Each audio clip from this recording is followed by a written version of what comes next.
মার্কিন অর্থনীতির ভবিষ্যৎ নিয়ে ধোঁয়াশা কাটছে না। মন্দা আসছে কিনা, মূল্যবৃদ্ধি হবে কিনা এ নিয়ে প্রশ্ন উঠতে প্রেসিডেন্ট ডোনাল্ড ট্রাম্প একগাল হেসে বললেন, সময়টা পরিবর্তনের। তবে বিশ্লেষকরা বলছেন, এই পরিবর্তন আদতে অর্থনৈতিক অবস্থারই আরেক নাম। ট্রাম্প বলছেন ট্রানজিশন, মন্ত্রী বলছেন মন্দা হবে না।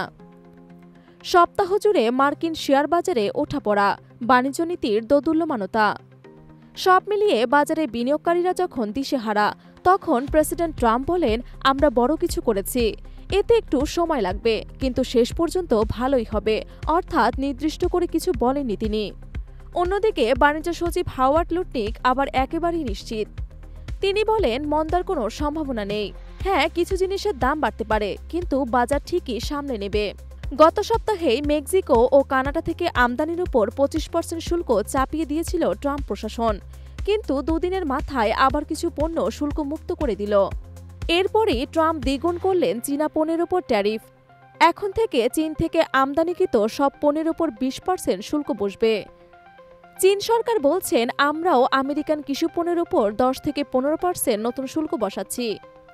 আজ থেকে কার্যকর হচ্ছে চীনের এই পাল্টা সিদ্ধান্ত। ফলে মার্কিন গরুর মাংস, মুরগি, গম ও সয়াবিনের দাম বাড়তে চলেছে চীনে। ট্রাম্পের অভিযোগ, চীন, মেক্সিকো, কানাডা আমাদেরকে ঠকাচ্ছে। তিনি বলেন, এই দেশগুলো আমাদের ঠকাচ্ছে। মাদক পাচার আর অবৈধ অভিবাসন রোধ করতে তারা কিছুই করছে না। তবে চীন, মেক্সিকো, কানাডা 3 দেশই ট্রাম্পের এই অভিযোগ ভিত্তিহীন বলে উড়িয়ে দিয়েছে। ট্রাম্পের এই শুল্কযুদ্ধের জেরে ধাক্কা খেয়েছে ওয়াল স্ট্রিটের বাজার। বিশ্লেষকরা বলছেন, শুল্ক বাড়লে আমদানি ব্যয় বাড়বে, ফলে সাধারণ মানুষের খরচও বাড়বে, যা অর্থনীতিকে আরও বিপাকে ফেলবে। তবে ট্রাম্প প্রশাসন এখনও আত্মবিশ্বাসী। তারা বলছে, বিদেশি পণ্যের দাম বাড়লেও দেশি পণ্য সস্তা হয়ে যাবে। বিশ্ববাজারের বিশ্লেষকদের মতে, বাণিজ্য যুদ্ধ একটু কমবে ঠিকই, কিন্তু মার্কিন অর্থনীতির উপর এর নেতিবাচক প্রভাব থাকবেই।